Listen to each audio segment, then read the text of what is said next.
आज 12 फरवरी का दिन है। नेशनल वुमेंस डे को सेलिब्रेट किया जाता है उन ख़वातीन को खराज तहसीन पेश करने के लिए जिन्होंने ज़िया रजीम के टाइम में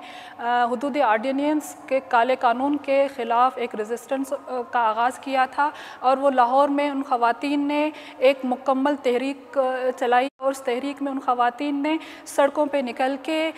लाठियाँ भी सही, जेलें भी काटी, लेकिन उन्होंने अपना मौक़िफ़ जो है वो जारी रखा क्योंकि वो कानून जो है ख़वातीन के जो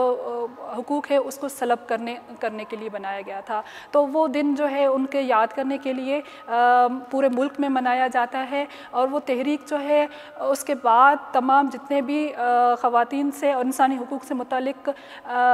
कानून बनाए गए हैं या जितने भी वायलेशन की गई है, उस तहरीक ने हमेशा फ्रंट लाइन पे खड़े होकर उसकी मुखालफत की है। इसके साथ जब 1980 में सिंधियानी तहरीक का भी आगाज़ हुआ था, जहाँ पे सिंध की देही ख़वातीन ने उस तहरीक में बढ़ चढ़ कर हिस्सा लिया और वो तहरीक में बाकी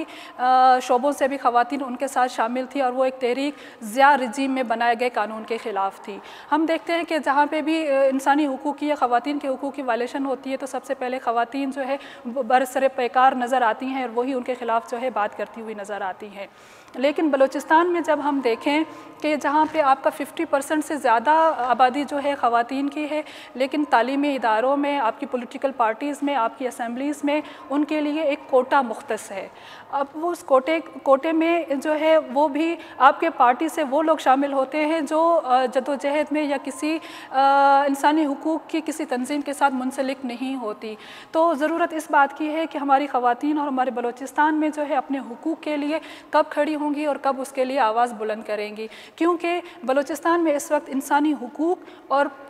ख़वातीन के हुकूक़ की जितनी ज़्यादा वायलेशन हो रही है शायद ही कहीं इसका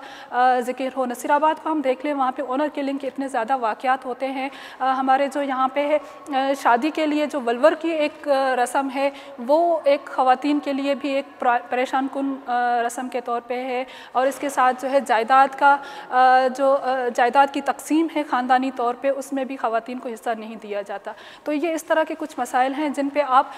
हमें ख़वातीन को मुत्तहिद होकर इस जदोजहद का आगाज़ करना हो।